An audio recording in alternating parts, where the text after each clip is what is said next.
we all know what Ripple is, but here on the conference you are presenting a new project. So can you tell us more about it, what it is, how it will help people in the nearest future? Sure. So Interledger is a community project.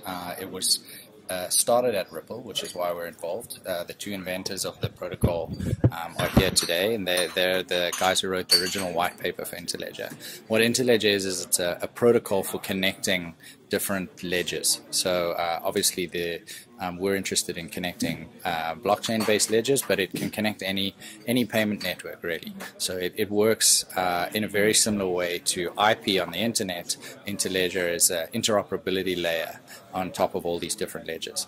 So a good analogy is if you think about Bluetooth and Wi-Fi and Ethernet, those are all different networks, and you have IP as a protocol that connects them. We have Bitcoin, Ethereum, Ripple, and what Interledger does is provide that interoperability layer on top. Okay, sounds really cool. So is there any alternative on the market right now, or you're the first?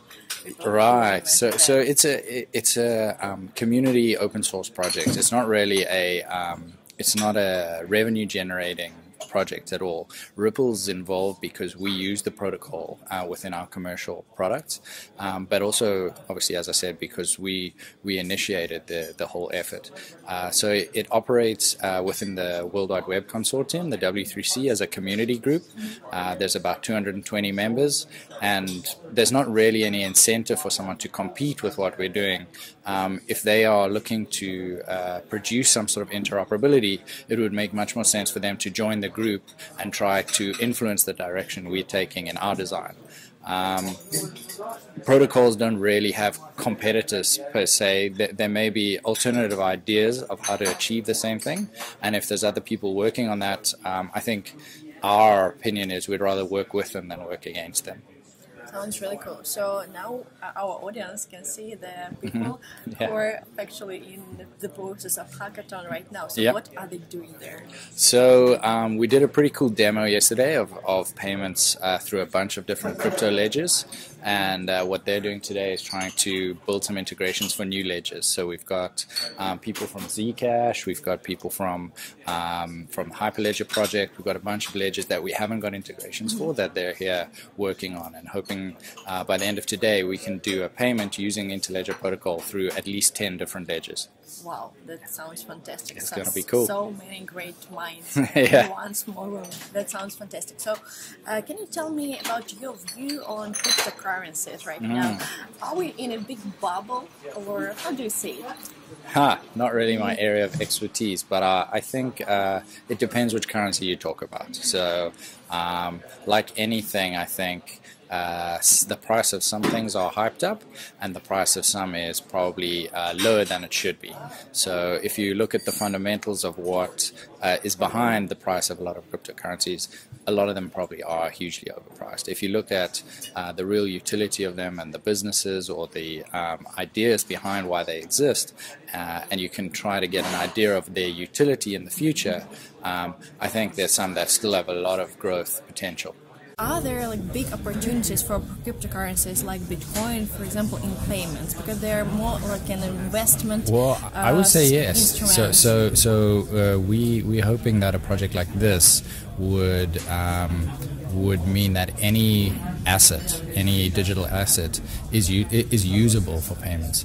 So with Interledger, all you need is a ledger that's recording that asset that's capable of participating in the protocol. So there's a few basic features it needs to be able to be the underlying or underwriting ledger of an Interledger payment, and we've already demonstrated that Bitcoin can be used for one of them. So depending on what the use case is, absolutely any cryptocurrency can be used for payments.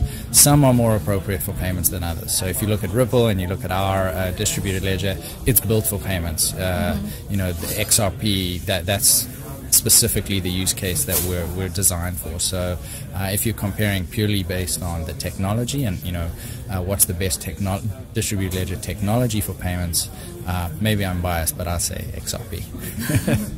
Okay, and talking about blockchain itself, it's a very new technology, so we can only guess how the world will change in the nearest future when all the businesses try to implement this. So what do you think about it? For example, 2 years from now, how will it look? Interesting. I think there'll be a bit of a shakeout. So I think there's a lot of people like the big management consultancy firms who are hopping on the hype and trying to make some money out of the fact that they're early sort of adopters or understand the technology early.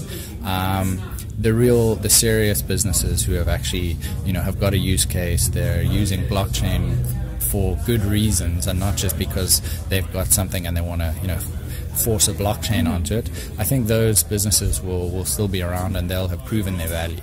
But I think maybe in 5, maybe longer, 10 years time, we'll find that there were a lot of pretenders who are no longer around. Oh, and the last question: how do you like the show, and how were your last days here? Sure. So we were mostly running our workshop and hackathon here. So I spent a bit of time in the expo yesterday. It was really interesting. I think the whole cryptocurrency community has changed a lot over the years. It's become pretty corporate. So shows like this have a mix of the sort of cryptocurrency, I don't know what you want to call them, the cypherpunks, the enthusiasts, the people who are in it for very different reasons to some of the big companies and the commercial entities who are there. So I think there's real interesting stuff happening if you know where to look for it. Thank you so much for your time. Thank you for the interview. Thank you for watching this video. You can find out more about Interledger protocol at interledger.com.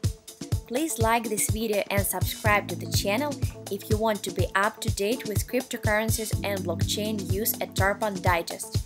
You're welcome to leave your comments in the comment section below. Have a nice day and see you very soon.